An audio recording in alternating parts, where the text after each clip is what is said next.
Hai, Assalamualaikum. Kembali lagi di channel YouTube aku, Nita Rosita.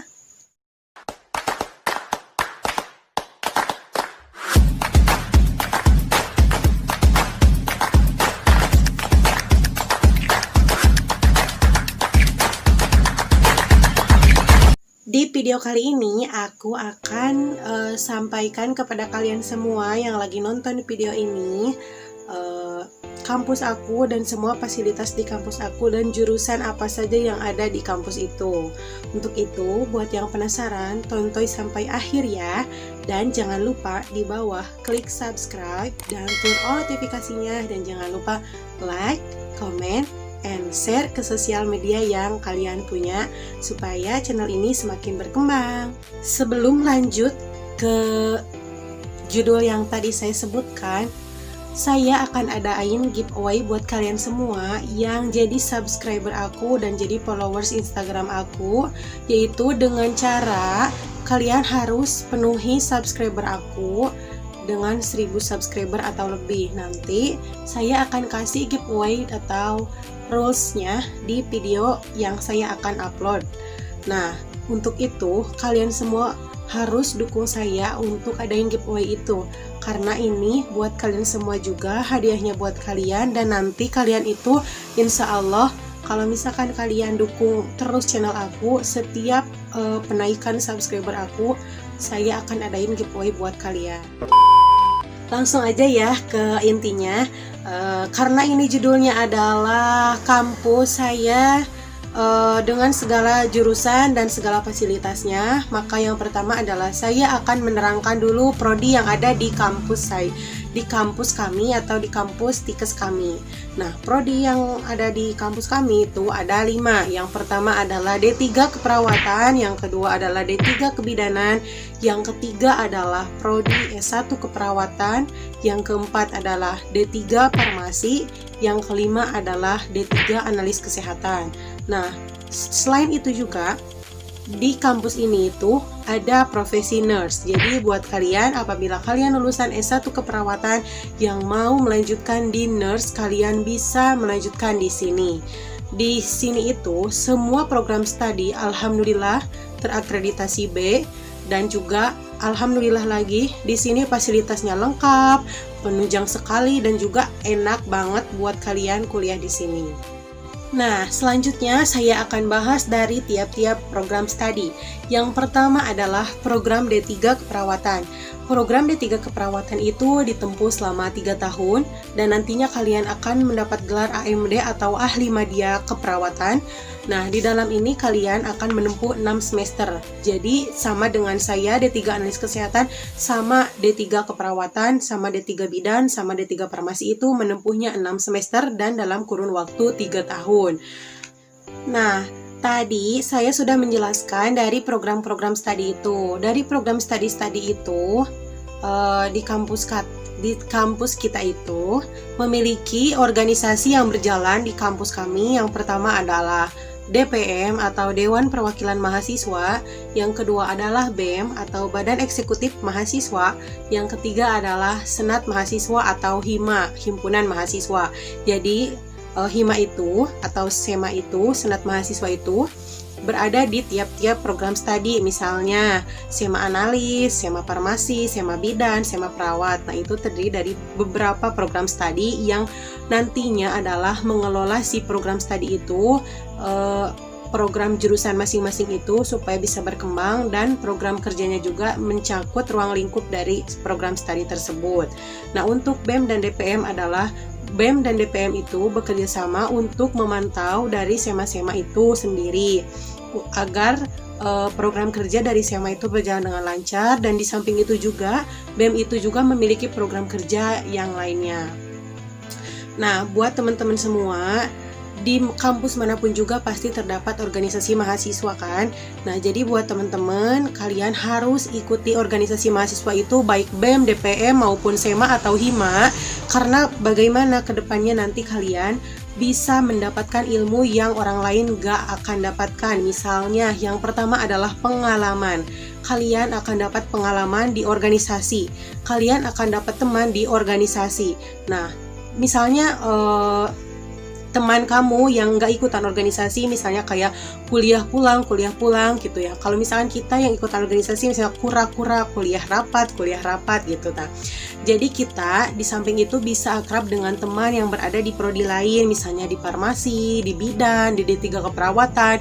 Nah, kita bisa menambah channel kita untuk bisa berkembang dengan orang lain.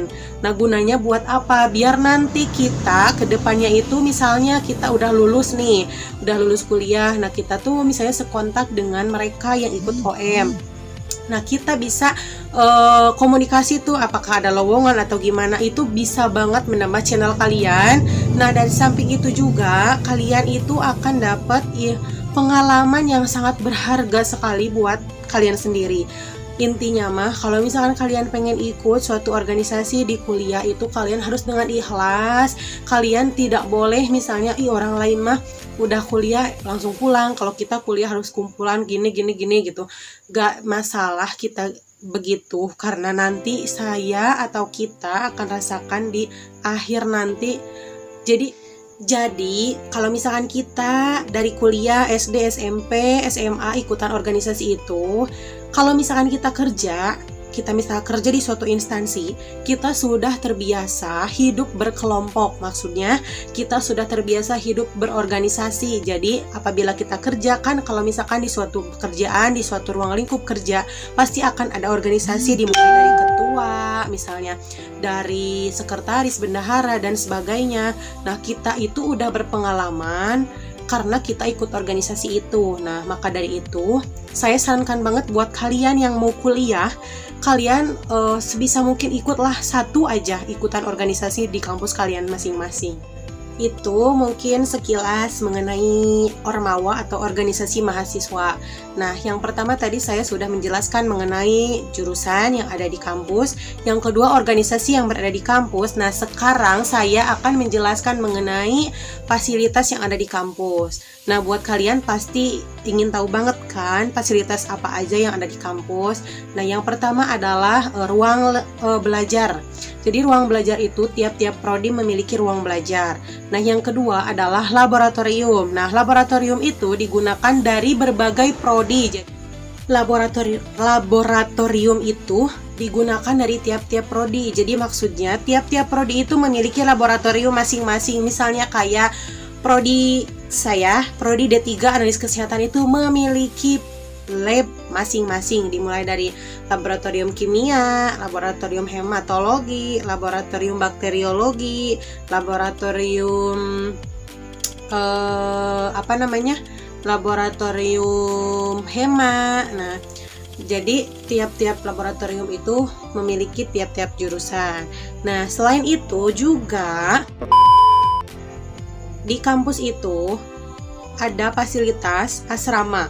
Jadi asrama itu diwajibkan untuk prodi D3 keperawatan dan D3 kebidanan. Mengapa demikian? Karena D3 keperawatan dan D3 kebidanan itu belajarnya ada istilahnya kuliah malam gitu kan. Kalau misalkan D3 keperawatan dan D3 kebidanan itu tidak melihat waktu, maksudnya misalnya dosennya mau masuk setelah maghrib gitu, jadi kan enak kalau misalkan di asrama bisa terkumpul. Nah, kalau misalkan D3 analis sama D3 farmasi sama S1 keperawatan dan nurse itu enggak diwajibkan, jadi bisa di asrama tapi enggak wajib, jadi bisa di kos bisa di asrama gitu. Nah, kalau saya kebetulan kos jadi enggak asrama, jadi saya tidak mengetahui sedetail mungkin mengenai asrama di kampus itu. Nah, setelah itu setelah asrama di kampus itu ada fasilitas kendaraan atau mobil yang bisa digunakan untuk kita PKL. Jadi kendaraan itu kita bisa gunakan untuk PKL, misalnya kayak antar jemput ke rumah sakit buat prodi perawat dan bidan gitu ya. Nah, selain itu juga, selain dari kendaraan juga ada perpustakaan. Jadi di sana ada perpustakaan yang bisa nanti kalian baca-baca buku di sana dan free wifi. Nah, kemudian ada ruangan laboratorium komputer yang digunakan untuk ujian, misalnya UTS sama UAS kita udah menggunakan online melalui komputer, nanti langsung ada hasilnya dan nanti itu di waktu tiap-tiap komputer itu. Kemudian ada masjid. Nah, di sana juga ada masjid yang bisa digunakan untuk kita beribadah berjamaah, dimulai dari sholat wajib dan juga sholat sunnah juga.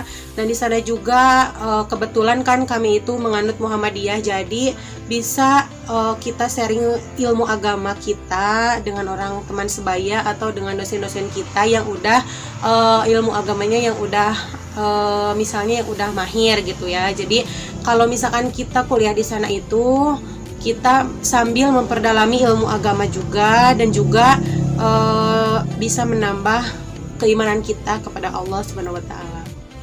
Selain itu juga ada auditorium atau semacam gedung yang bisa digunakan untuk pertemuan-pertemuan besar atau ada kegiatan-kegiatan, misalnya ada kegiatan seminar atau kegiatan misalnya kayak tiap prodi itu misalnya bukber atau apa gitu, bisa digunakan gedung tersebut.